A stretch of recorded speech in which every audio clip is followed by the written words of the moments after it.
mbokk yi benn waxtu mooy door a jot asalaamaaleykum ñu nuyu leen fas yéene leen a jot li xabaar yi. daanaka wenn ratalu képp lay doon genn sànni dong lay doon mooy coronavirus bi fii na toll nii gannaaw buñ ci dégloo jëwriñ ji nga xam ne moom la ñu gàll ci ndoddam lépp lu aj ci wàllu wér-gi-yaram di Abdoulaye Diouf Sarr li ci des lépp dañ ko daal di gàll ci tawat joojee fan ca jot a toll ci yenn diwaan yi dem ci Louga ak tamit ci bët saalumu réew bi ak yeneen i xabaar yi yooyu ba léegi itam ak itam li nga xam ne tam ministre bi ñu dénk wàllu liggéey bi wax na ko jëmale ko ci bérébu liggéeykaay yi nga xam ne kat am na ci yooyu sax fi na toll ni ay coppeeku def ci daal di am itam waaye liggéeykat bee itam ak xam ak yelleefam tam ñu bañ caa felli dara loolu daan ci dikk léegi daan ci tol incha allah yeneen i xabaar.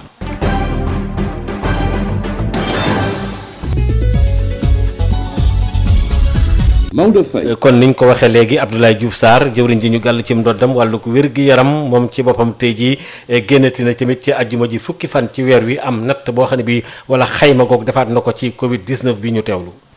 ma lire leen situation wu tey bi tey àjjuma fukki fan ci weeru avril 2020 ministère de la santé et de l'action sociale jot na résultat test yi ñu def ci téeméer ak juróom-ñeent fukk ak juróomi test fukk ak juróom ñoo ñëw positif bon ñoo am jàngoro bi fukk ak juróom yooyu fukk ak juróom la yoo xamante ne ay cas contact la yu ñu doon suivre ci suñuy service ñu yëgal tam ne fukk ak ñeent patient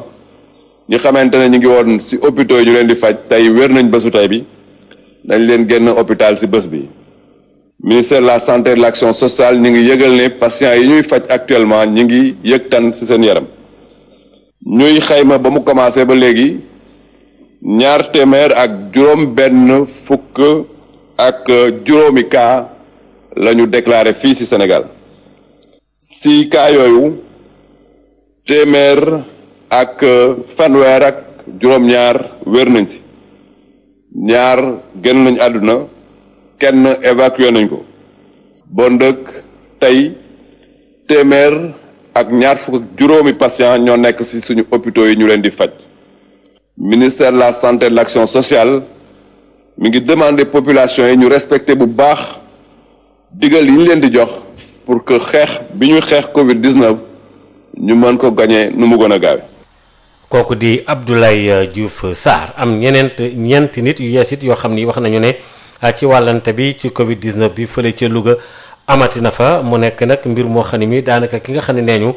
commerçant ba mu fa njëkkoon a daal yëf yi dafa mujj daal caxat gi di law te mel na ne lim bi ni ñu ko waxee léegi yokk na te boo defu nag dem na ba ci juróom-ñeenti nit ci gox yooyu la Lamine Gueye Samaan. liñ doon ragal mu mel na moo tàmbalee am ndax bés bu nekk ñi nga xam ni ñu leen di saytu seet ni am nañu doomu jàngoro ji di Covid 19 ñu ngi yokk fii si biir Njàmbur li ko waral nag mooy ñu bare ñoom ñoo daje woon. wala bokk laale woon ak ki nga xam ne moo jëkk am feebar bi ñu nemmee ko juróomi fan ci weeru avril wala ñu génn ci prélèvement yi nga xam ni defoon nañ ko naka démb yónnee ko Ndakaaru ñeent ñoom bu ñu dellu see gis nañu ni ànd nañu ak doomu jàngoro ji boo ci yokkee ñett ñi nga xam ne ñoom ñooy amoon démb benn bi amoon bërki démb tey ji mu toll ci juróom-ñetti cas contact yëpp yi nga xam ni seet nañu ne am nañu coronavirus booleek ki ko jëkkoon am te xamoo kan moo ko wàll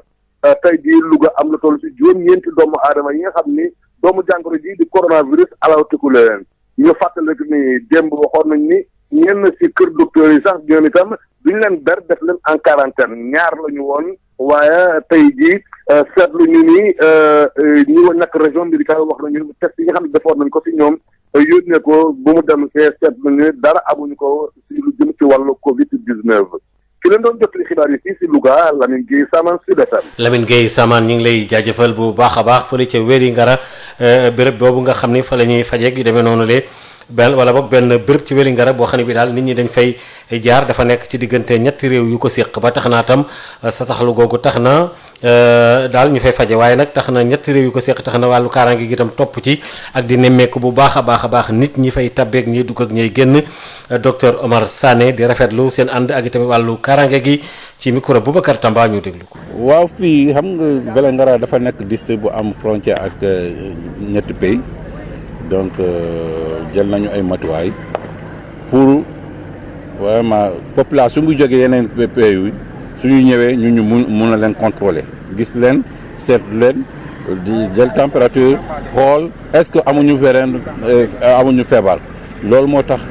ñu doon ñëw fii 7 cas bi muy wax Vélingara ñi 7 cas yi du dëkkuñu Vélingara Sénégal lañu ay sénégalais lañu mais dañuy jógee ay biti réew ñëw frontière bi ñu identifier leen jël dugal leen ci oto indi leen et defal leen prélèvement mu nekk positif donc loolu mooy tax ñu woowaat encore population bi pour ñu dimbale ñu accompagner ñu ci contrôle sanitaire au niveau des frontières parce que tey tëj nañu ay frontières yi mais bu leen fàtte que suñu frontières yi comme tubaab yi ñu wax dafa peureuse donc am na ay jaarukaay yu bari donc loolu waxtaan nañu ci ak conducteur Jakartaman donc wax na lu ngeen war a moytu parce que suñu transporter ay ku feebar ñoom en général feebar bi ñoom lay jëkk am ñoom lay jëkk dal donc formé nañu leen formé nañu ay chefs de village yi formé nañu forces de défense et sécurité fépp en tout cas dispositif yëpp formé nañu leen donc tey mu ngi dox normalement et dañu ñaan mu continuer rek. ci wàllu tawat ji ba léegi itam yaatu gu mu yaatu ak itam béréb yi nga xam ne itam ci wàllu koom daanaka xaw nañ cee loru fu mel ne béréb yi nga xam ne moo di hôtellerie ak nit ñi fi daan tàbbeeg yu demee noonu wàllu njënd meeg njaay mi ak itam tourisme nga xam ne ñaare nit ñi dañ daan ñëw di nemmeeku si réew meeg yu demee noonu wàllu transport bi itam loolu lépp daal seen ak bérébu liggéeykaay yu ci bare bari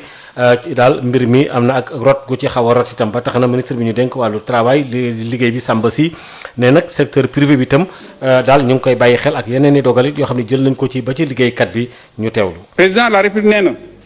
ci waxtu wi nga xam ne ñu ngi dund mbas mi tere nañu bépp dàq liggéeykat ci biirub entreprise te loolu nag mu ngi tàmbali ci fukki fan ak ñeent weeru mars ndax boobu pour mu mën a am rek li koy mën a lal mooy mu am lu ñuy naan faute lourde ñaareel bi mooy président de la République dogal na ne kii xëyle maanaam employeur bi dafa war a jéem kën kattanam fexe ba chômage technique bañ a am pour boobu chômage technique bañ a am dafa war a wut moo ñi nga xam ne ay ndaw liggéeykat yi la ay alternative maanaam ay pexe yoo xam ne mën na tax liggéey bi continuer pexe yooyu mënees na ci lim ñu wàññi diiru liggéey bi ñu def liggéey boo xam ne dañ koy ayloo mbaa boog ñu xëcc congé yi mbala ñu yóbbu liggéeykat yi ci yeneen i poste de travail loolu lépp pour jéem a fexe ba ñu jéem a rëcc ci chômage technique ñetteel bi mooy bu fekkee ne chômage technique mënta ñàkk nañu jàpp ne képp ku ñu yóbbu ci chômage technique sa njaati gi maanaam ki lay xeeloo lim lay fay mënul néew benn SMIC bi mënul néew tam téeméer boo doon am juróom-ñaar fukki da nga koy am ba mot te loolu nag dafa war a daw ci diiru feebar bi mu fiy nekk ñeenteel bi mooy président de la République dafa dogal liggéeykat bi comme même bu toogee chômage technique dañ koy jox lu am solo ci peyooram dafa war a déglu may gët may nopp ki koy xëyloo kooku di Samba Sy di jëwriñ ji nga xam ne moom la ñu dénk wàllu xëy mi doon indi tamit gannaaw Abdoulaye Diouf Sarr yenn kàddu yu rot ci wàllu bérébu liggéeykaay yeeg yu demee noonu li syndicat bi di CSA ñoom ñu ko yore na ñi ngi rafetlu dogal yooyu naam nga xam ne état bi jël na ko njiit réew mi jël na ko waaye nag fokk itam ñu teg ko ay gët nag topp ci bu baax nag dogal yi itam daal ba yëf yi rek lañ ca war a taftal ñu taftal ko ca mu leer nañ secrétaire général boobu nga xam ne moo jiite CSA ne nag am nag jaaxle daal ci yenn béréb yi nga xam ne itam xëy na daanaka taxaw nañ Elimane Diouf jokkoo ci ak Issa Niang jaajëfal président de la République parce que effectivement biñ ko rencontré mesures yooyu mu waxoon ak liñ ko suggéré woon vraiment ci première ordonnance bi mu jël gis nañ ne jël na ko en compte vraiment pour préserver les emplois waaye li ci topp buñ ko remercier ba pare dañuy alerter maanaam ministère du travail ak ñëpp ñoo xam ne ñoo war a suivre maanaam ñoo war a saytu pour que mise en œuvre acte yooyu président de la République posé ñu mën ko saytu ci anam yu rafet yaakaar naa ne loolu daal mooy suñu appréciation par rapport ak ordonnance bi. ndax am ngeen yaakaar ne entreprise yi dinañ respecter ndax mën nañ ko respecter ban càmbar ngeen ci nar a mën a def. non bëri na entreprise yu ko mën a respecter maintenant ci biir entreprise yi nga xam ne nag taxaw nañ fi mu nekk nii maanaam entreprise yi nekk ci hôtellerie restauration transport yi agence de voyage yi ak yenn structures yi nga xam ne vraiment taxaw nañ il faut ñu xool nan lañ taxawee est-ce que dañu mettre seen travailleurs yi chômage technique ou bien dañu jël seen liggéeykat yi mettre leen en congé et cetera loolu ñun niñ ko mën a saytoo ñu ci mën a jàppale mooy waa ministère du travail inspecteur du travail yi nekk ci région yi ci département yi et cetera ñu xool plainte yi nga xam ne mën nañ ko jot ci liggéeykat yi ba xam yan condition la parce que conditions yi président demandé surtout mooy ñu bañ a dàq kenn ñu bañ a ñu fay nit ñi salaire par exemple le mois de mars mois d'avril ak mai ñu xool nan la ñuy fayee même bu fekkee ne 70%. foofu aussi dañuy demander président de la république mesures yi nga xam ne jàpp na ko ne daf koy def pour soutenir entreprise yooyu ñu xool entreprise yi nga xam ne ñu ngi respecté loolu ñu soutenir leen yi nga xam ne respecté wuñu leen aussi ñu bañ leen a soutenir parce que vraiment loolu mesure la bu am portée pour préserver liggéey emploi wu nit voilà liñ ci xalaat ci mesure. li aju ci wàllu tawat ji dikkee ba léegi ci Sénégal yi ñu bëree bëri am na doxalin yoo xam ni soppi nañ ko ci ni ñu daan jënde mburu fi ñu toll nii ci béréb yi ñu koy lakkee ak yu demee noonu ba tax na am na sax dañuy teg ñoo xam ne dañuy wattu ay ñuy xool mbir yi ku fa ñëw ñu jox la ci antiseptique yi jox la yi tamit gel yooyu la maanaam ak itam ak rang yëpp daal di jaar ci yoon clients yi nag ne loolu day bu wéyee sax moo leen gënal Fatoumata Diallo. depuis bi jàngoro coronavirus feeñee fi ci Sénégal yenn ci comportement yi dañu changé bokk na ci nag fi ñuy jëndee mburu dañuy faral di def rang te ci suba si nag ñu dem ci benn boulangerie ñu fekk fa nag rang bu gudd waaye nag client bu nekk bala ngaa dugg vigile bi taxaw ci bunt bi moo lay defal gel hydroalcoolique te tamit il faut ñu respecter distanciation sociale bi maanaam ku nekk sa digganteeg sa morom dina mat 1 mètre soxna si mu yor sac à pain bi ci loxoom mu ngi rafetlu tamit matukaay yi nga xam ne moom la personnel boulangerie bi jël. saa yi ñuy dugg dinañu defal gel suñu loxo jël parfois ñu jël température suñu jë te ñoom si biir aussi set nañu dañuy sol ay gants et tout donc jël nañ seen matuwaay yëpp ci feebar bi. soxna si mi ngi rafetlu bi la doog te di ñaan ñu wéyal li ni mel même su dee sax feebar bi jeex na ci dëkk bi. je confirme que ñi nekk ci biir vraiment ñi moom boulangerie bi ils font tout pour que nit ñi topp ci li ñu wax bon nit ñi aussi nit ñi ciy def des efforts mais nag on peut comprendre parce que am na loo xamante ne bëgg mosulee dund dina la mécanisme du ñëw c'est pas évident mais quand même nit ñaa ngi def beaucoup d'efforts ça c'est des mesures yoo xamante ne même en dehors de ça dafa war a nekk loo xam ne lu war a constant lu war a continuer la parce que ci vie nit la bokk ci ñi nga xam ne ñoo géré boulangerie bi Abdoulaye Diop mi ngi dalal xelu client yi xam ne nag jamono ji bépp matukaay jël nañ ko ngir xeex jàngoroy coronavirus gi. mat sëg balaa ñuy dugg sax vigile bi dañuy defal kii gel antiseptique yi ñu raxas suñu loxo yi ñun ñëpp doo wuy yeeg balaa ñuy tàmbali liggéey bi ba ñuy am na yoo xam ne sax bu ñu koy liggéey gant lañuy sol sax dafa am nombre bi dugg ci biir boutique bi tamit quoi amul kii bu bëri bu amee quelque ay 3 personnes nekk ci biir dañuy arrêté ba ñooñ génn yeneen dugal. ca noonee sax bu ñu sukkandikoo nag ci ñu laaj ñoom ñi nga xam ne ni ñi jàngoro bi di lawee tax na ba askan bi léegi ñu ngi góorgóorlu ci wàllum set gi ndax ñi ngi raxasu seen loxo saa su nekk ak tamit ci yenn bërëb yi nga xam ne doomi aadama yi dañ fay dajaloo ñi ngi respecté rang yi te tamit di respecté yi nga xam ne moom la way ko docteur digle.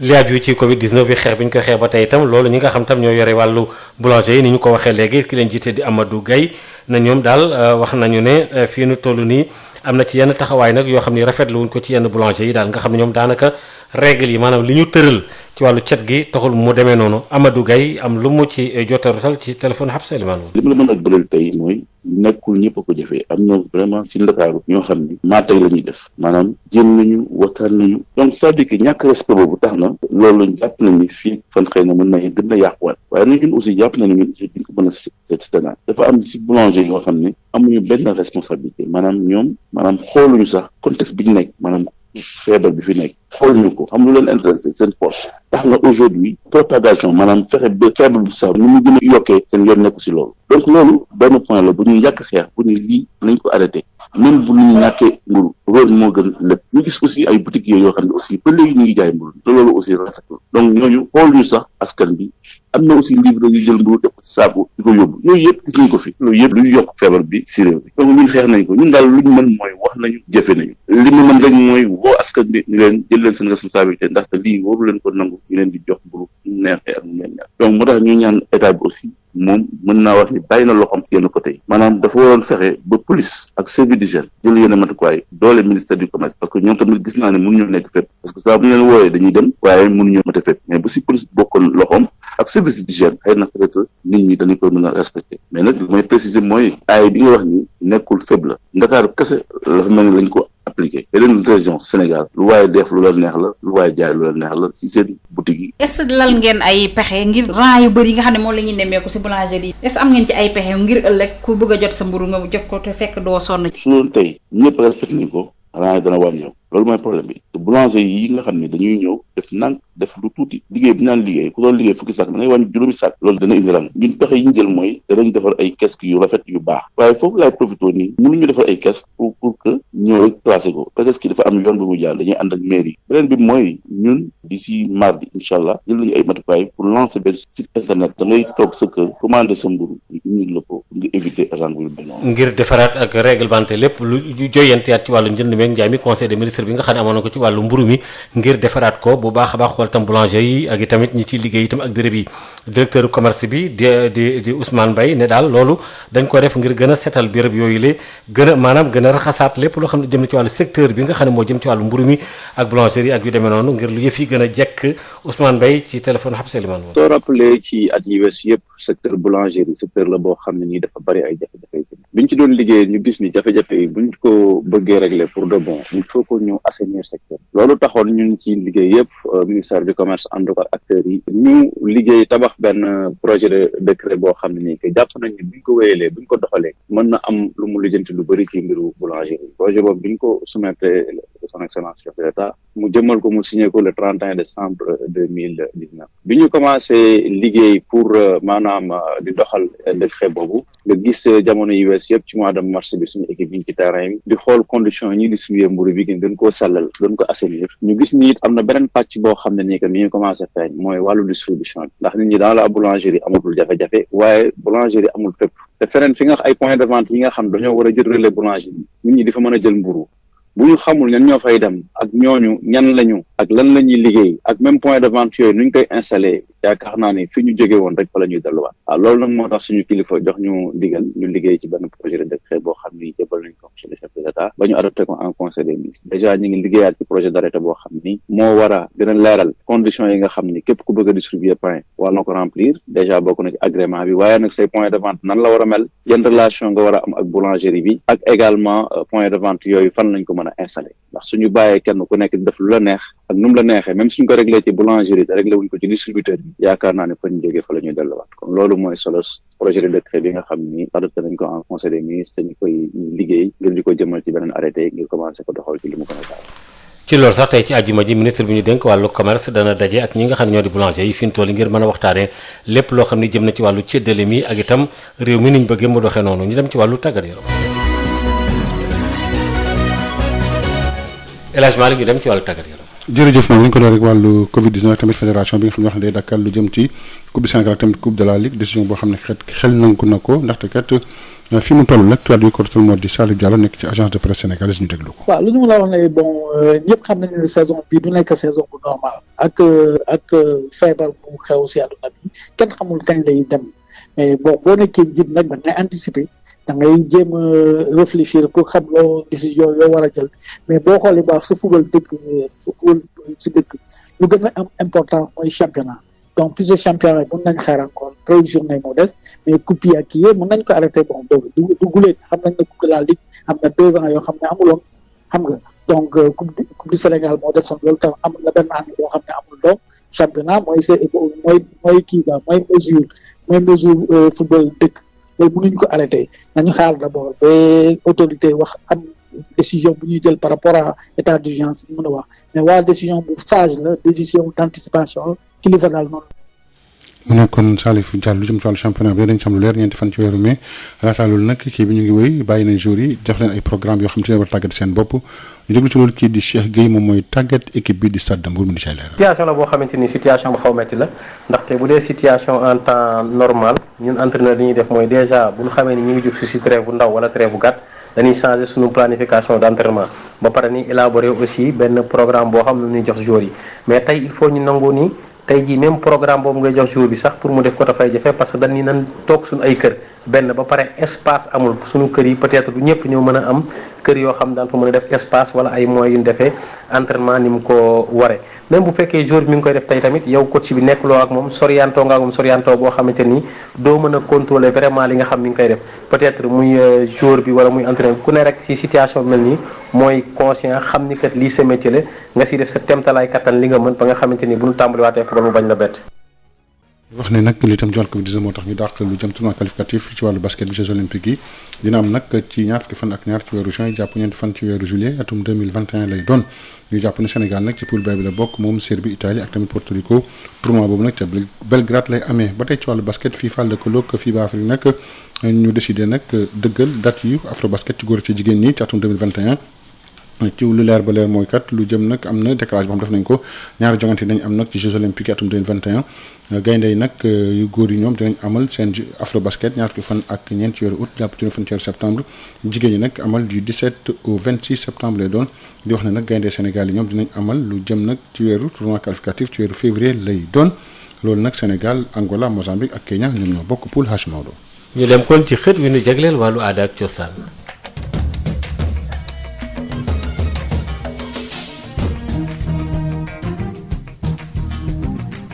dal leen ak jàmm ki seen xibaaru mbatiit ñaar fukki milliards ak ñeent mooy koppar gi nga xam ne artistes yi dinañ ko ñàkk ci festival ak it yëngu-yëngu ñu woon amal nga xam ne dañ ko ajandi te kat lu ni mel ñu ngi ko natt rek ci téeméer boo jël daanaka juróom fukk ya ci li nga xam ne lim nañ ko ci activité culturelle yoo woon am fii ci réew Sénégal ak ci bitim réew te doomu réew Sénégal waroon ci bokk lu ni mel tax ba fu mu nekk ni sax acteurs culturels yooyu lee bokk ci ay fànn yu bëri te wuute ci wàllu mbatitu réew mi ñu ngi dajaloo ngir waxtaan daal di tënk bataaxal bu ñu jébbal ministère de la culture waaye it ministère bi yooyu lépp jëm ci wàllu kopparu réew mi ngir xam nees jotee ci koppar gi nga xam ne war nañ ko dimbalee sa ñi yëngu ci mbatitu réew mi. waaw ñun biñ ko jëkk a dégg moom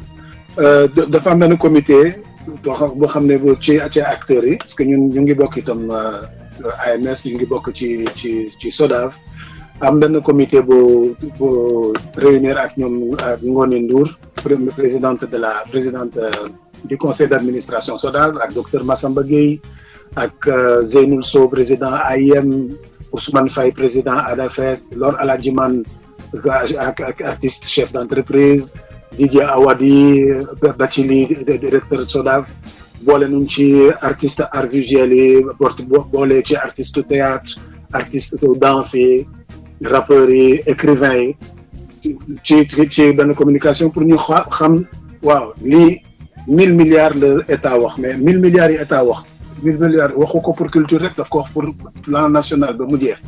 te ñun fu mu ne nii dañu ne ñun il faut ñu monter comité bi pour ñu bind benn questionnaire moo ci loolu lañu bind benn questionnaire yónni ko artistes yëpp moment bi ma lay wax nii am nañu 700 ñoo xam ne tontu nañu ci pour ñu mën a xam ñaata la ñuy perte ci li nga xam ne ci arrêt bi am depuis 1 mois fu ñuy jëm ñaata la ñuy peser nga xam ne moment bi ma lay wax nii fu mu ne nii ñun calcul bu ñu jot a def ci nga xam ne motul sax genn wàllu artistes yi environ 42% bu ñu war a calculer rek fi ak li war naroon a dem fi ak fin d'année dinañu ci perte au moins 24 milliards et 24 milliards yi mooy ci nga xam ne ñi bindu rek waxuma la ñi nga xam ne bindoo ñu tekk 58% la ëpp na genn wàll bi kooku loolu boo amulee chiffre doo mën a ñëw toog mais ministère de la culture ak ministère de l'économie voilà lii la ñuy perte donc ci loolu la ñu def vraiment benn initiative daal bu nice lool fu mu ne ni gars yi daal ñu ngi ci tontu bu baax defe naa document bu yónnee nañu ko ci ñaari ministères yi léegi bu ñu taxawalee seen comité de suivi bu boobaa ñun ñu mën défendre suñu chiffre alors que loolu moom ci suñu plan d'action la bokk ñu génn ci benn synthèse boo xam ne expliquer que suñu synthèse bi il fallait que ñu am li ñuy wax naka la ñuy identifier acteurs yi naka la ñuy def ay études pour xam ñaata la culture di indi ci suñu économie lu ko xool naka la ñuy teg benn fonds spécial parce que fonds SODAV moom pour fonds social SODAV 8% chiffre d'affaires la woon mais ak li ñuy jàpp ni renforcer fonds social SODAV au bénéfice pour ayants droit yi ak acteurs culturels yi ñu état dafa promettre itam 1 milliard pendant 3 ans pour renforcer SODAV ba léegi moom 325 millions lañ ci jot touché kooku ñu laaj moo tax ñu ñaan état pour mu respecter engagement boobu ñu encourager autorités politiques yi pour ñu mën a teg vraiment li ñuy wax copie privée parce que copie privée mooy loo xam ne luy indil xaalis lu bëri ci artistes yi interprètes ak producteurs yi et enfin parce que suñu statut de l'artiste mën a voilà ñu mën ko décréter quoi parce que texte bi pare na ba pare fu mu ne ni pare nañ ko bind léegi nag il faut vraiment ñu teg ko exécution quoi voilà loolu en tout cas ci suñu document loolu la ñu leen envoyé et parce que doo mun a jox benn voilà doo mun a ñëw ne il faut ñu faj suñu secteur te xamuñu ñaata la ñu te xamuñu yan chiffre la ñu am ñoo chiffre yoo leen jox. ñooñu lee di fentkat ak it woykat desuñu ginnaaw benn yoon ci wàllu xeex bi loo tax bés bu yàlla sàkk rek kenn ki ñoom daal di génnee benn woy ngir ñaax askan wi tey jii da ngeen dëgtal woy bi nga xam ne kii di Sidi Samb génnee na ko. coronavirus du ay caaxaan war na àdduna yem na doomu aadama.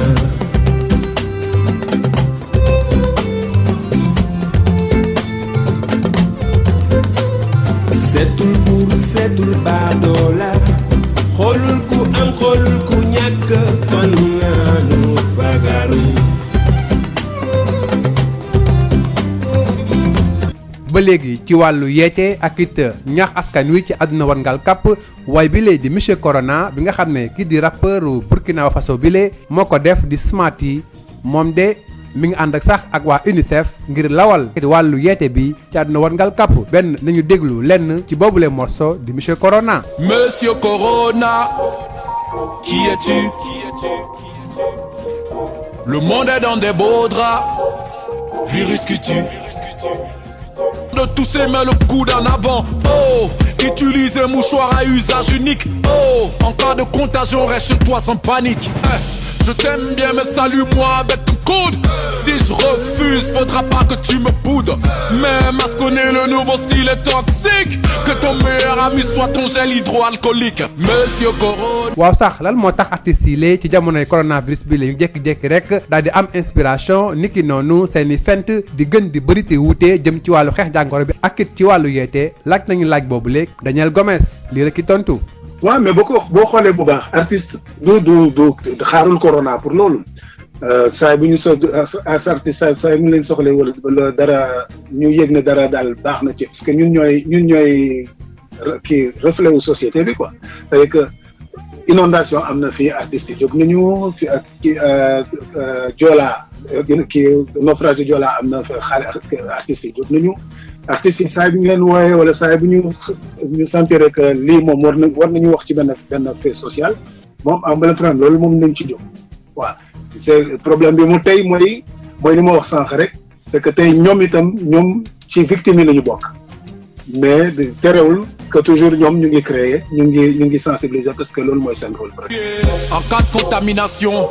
ne paniquez pas, restez chez vous, appelez votre médecin ou le numéro vert. fii la ñu ndar keppe seen xibaaru mbatit jërë ngeen jëf ci déglu bi.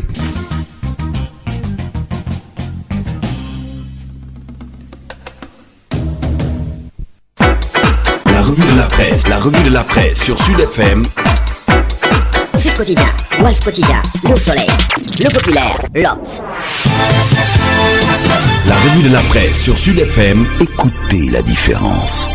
CSIP ñëpp ràññee ko ci compagnie sénégalaise industrielle de PVC est une société spécialisée dans la production et la commercialisation de tuyaux en PVC et en PHD ñëpp ko ràññee ci réew mi ndax liggéey bu mucc ayib sous région bi fu nekk la ñuy fàqee di ñëw fii nga xam ne mooy Sénégal rafetlu seen liggéey lool naw leen lool ñu leen di proposer gamme boo xam ne dafa jëm ci diamètre 20 ba diamètre 400 millimètres lépp jëm ci ay évacuation assainissement pression ak adduction d'eau potable. Nous avons aussi des tubes télécom et des tubes orange. Loo namm ci tube orange wala tube télécom fekk ko ci ñun. Nous disposons aussi d'un parc industriel relativement jeune. Amit laboratoire boo xam ni bokk na ci yi nga xam ni moo mujjee génn ci àdduna bi. Amit capacité de production bu doy. Loo ci soxla rek ñu defal la ko. Ba noppi it dañ lay jàppale ci rapport qualité prix toppatoo la xool say bëgg-bëgg gunge la jàppale la am nañu équipe bu dynamique boo xam ni loolu rek moo ko tax a jug dañuy fexe client bii bëgg lool di kontaan lool lu ñu la jox nga ne gongo. Compagnie sénégalaise industrielle de PVC ña nga ca domaine industriel de Diamniadio lo numéro 66 appelez-nous au 33 950 54 54 woo leen ci 33 950 54 54 70 569 03 69 70 638 00 71 mail csip@csip.sn. Visitez notre site web www.csip.sn. su ngeen bëggee liggéey bu set bu mucc ayib ànd ak qualité ci wàllu production ak distribution établissement Mbaye et frères moo ci mën. Établissement Mbaye et frères amul morom ci confection double vitrage buñ la xësee defal double vitrage sa bureau wala sa dëkkuwaay dootoo dégg te coow lu bawoo ci biti naaj dootu la sonal te nag si ngay gën a mën a yaxanal courant. Établissement Mbaye et frères soo fa demee jumtukaay yi xew ci jamono waa Europe ak waa États-Unis di ko wër ñoom nga fay fekk ñooy finir sa verre ba mu rafet boole toog polissage prestige bu amul fenn ci adduna bi ak biseautage 45 degrés jumtukaay yooyu nag ñooy dagg verre bi nga bëgg ci gabari bu la neex. Établissement Mbaye frère ñàkk ko xam wóorul ay nit ñu xarañ te man seeni liggéey ñoo fay xëy bés bu nekk fas yéene jaamu seen soxla bëggal leen ba ngeen kontaan ak établissement Mbaye frère soxlaa wutul génn réew mi di wuti matériel lépp nga fa. Établissement Mbaye frère HLM 1 rue 13 avenue Cheikh Amadou Bamba Dakar téléphone 33 864 75 15. CSIP ak établissement Mbaye et frères ñoo leen di may seen revue de presse. Habsa Elimane Wane. asalaamaaleykum dal leen nag jàmm ci ñaari téeméer ak juróom fukki cas yi nga xam ne moom lañ am ci Sénégal jëmale ci jàngoro coronavirus bi téeméer ak fanweer ak ñett yëpp nag ndakaaru lañu féetee ci téeméeri malade boo jël juróom fukki yi fii lañ bawoo rawatina li ñu duppee transmission communautaire mooy wàllante bi nga xam ne moom la askan wi di wàllante seen biir te xamuñu fan la bawoo loolu yóbbee waa Sud Quotidien bind ci seen xët bu njëkk tey jii ne Dakar coronavirus samp na fi lool Dakar moo ëmb mbas mi ci Sénégal bu ñu sukkandikoo ci ëttu yéenekaay bu groupe Sud Communication mu teg ci ne ak taarix bi jëm ci wàllu épidémie ci Sénégal ak njàngat yiñ ci def dañoo yaakaaroon ni ci Touba la coronavirus bi waroon a gën a fës wante ci mujjanteel ga li mbir yi wane daal mooy du Touba wante capitalu Sénégal gii di Ndakaaru ci alxamis ñaar fukki fan ak juróom-ñeent ci weeru avril ci téeméer boo jël ci nga xam ne ñoo amee mbas mile juróom fukki yëpp ci Ndakaaru la ñu dëkkee ginnaaw Sud Quotidien Libération moom it jàngat gu mel noonu la def nee na Dakar daal mooy bomb bi nga xam ne kenn mënu ko teg gët ndax wàllante suñu biir te xamuñu fan lañ ko jëlee law na lool ci Ndakaaru rawatina ci Yoff Médina Wakam Sangalkam Pikine Kër Massar ak Plateau bu ñu sukkandikoo ci Libération ci alxamis ñaar fukki fan ak juróom-ñeent ci weeru avril bilangu Covid-19 li mu joxe mooy juróom benn malade yi am nañ doomu jàngoro bi ci seen yaram fukki ya wér ca waaye nag nemmeekuwuñu benn cas communautaire bu ñu sukkandikoo ci suñu naataangoo yi fare ci Bourguiba wante nag yooyu les cas communautaire ci fukki fan yi ñu jëm nag mooy nar a woon tolluwaayu feebar bi ci suñu réew ki xamle loolu mooy kenn koo xam ne ci ministère de la santé lay liggéeyee te dénk ko waa Sud Quotidien bu ñu sukkandikoo ci ki nga xam ne xelam daa màcc jëm ci wàllu santé publique ci li jëm ci wàllu ñi nga xam ne dañuy wér ci boobule jàngoro nee na li ko waral nag mooy daal malade yu bari ci ñoom mbas mi ni mu leen dalee taxu koo graaw lool ci téeméeri malade boo jël juróom fukk ya wér nañu ci bu ñu sukkandikoo ci Soleil bind ko ci xëtam mu njëkk téeméeri malade ak ñaar fukk ak ñett yoo xam ne wér nañu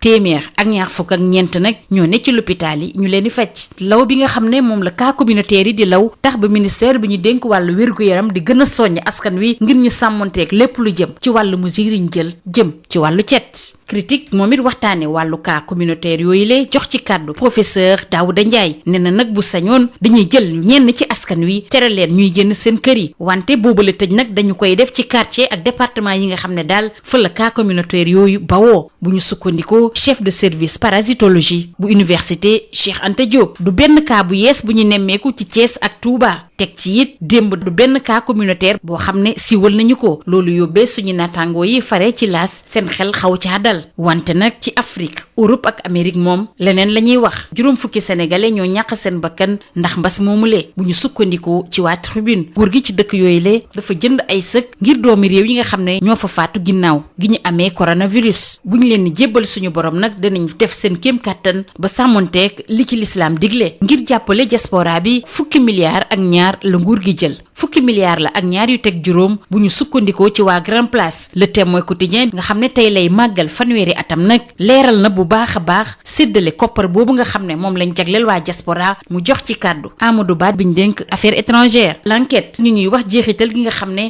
moom la am ci wàllu pétrole bi gaz bi am na ci jeexital goo xam ne gënul 24 heures moom it dellu si rapport bi nga xam ne ñu ngi ko duppee Africa Pulse te waa Banque mondiale siwal ko mbas mi le nag sonnal na lool l'Afrique dafa am jeexital gu gënul ci wàllu mbay mi ak dund bi nga xam ne dañu koy jéggaani ñu des ci jàngoro coronavirus boobule ak couvre-feu nan la ñi nga xam ne ñoo yeewoo ci Ndakaaru nañuy def balaa 8 heures ci guddi di jot ñu xoolit nan la ñuy amalee tëju boobu nga xam ne dañ leen ko forcé ñu wax ci leneen jëm ci ndim si yàlla Iba Thiam bi nga xam ne dafa ñàkk bakkanam ci Almadi bu ñu sukkandikoo ci waa Vox Populi Dame Amar ak ñi nga xam ne ñoom lañ ci tuumaal ñoom ñëpp daal ñu nga prison des na dossier bi nag moom ma nga ca juge ba ci wàllu tàggat yaram waa sat di ñu waxtaane tey Krépin Diatta ci moom la yaakaar bi ne Aliou Cissé nee na Krépin Diatta mooy yaakaaru équipe nationale ñu jeexale kook sunu lomb ak Ipo Ngari amul benn yaakaar ci combat diggante Ama ak Modou Lo tolluwaayu jamono moo tax daal ba boobule combat moom xel xalaatul benn yoon ñu koy tëgg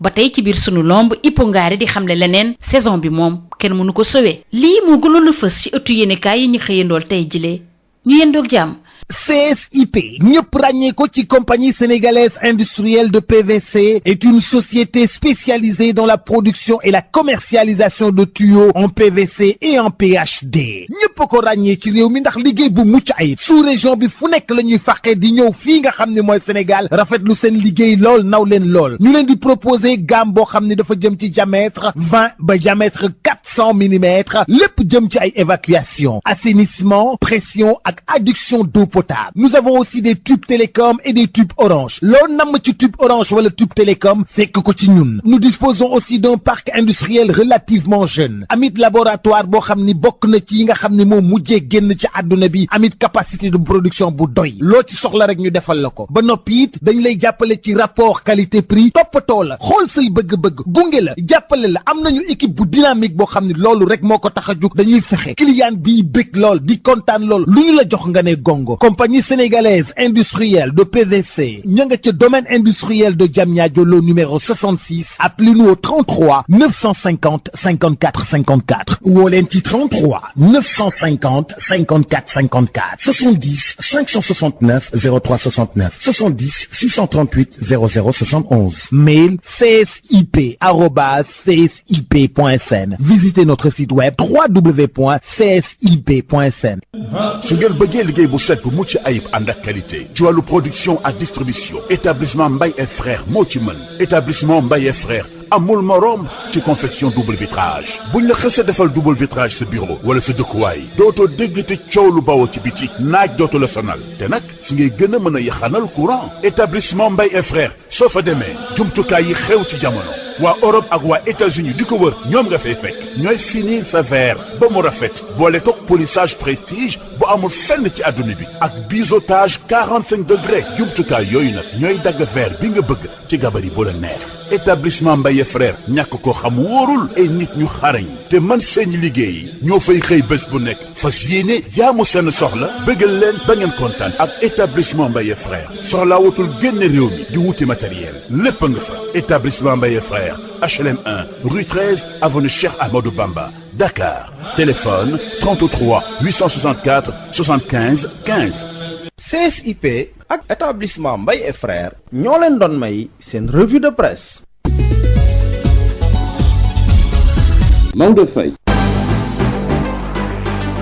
jërëjëf kon jërëjëf Papa Laye jërëjëf itam mbokk ñu doon déglu kon mbokk yi foofu la xabaar yi bu rëy ñu ngi leen di ñaanal jàmm.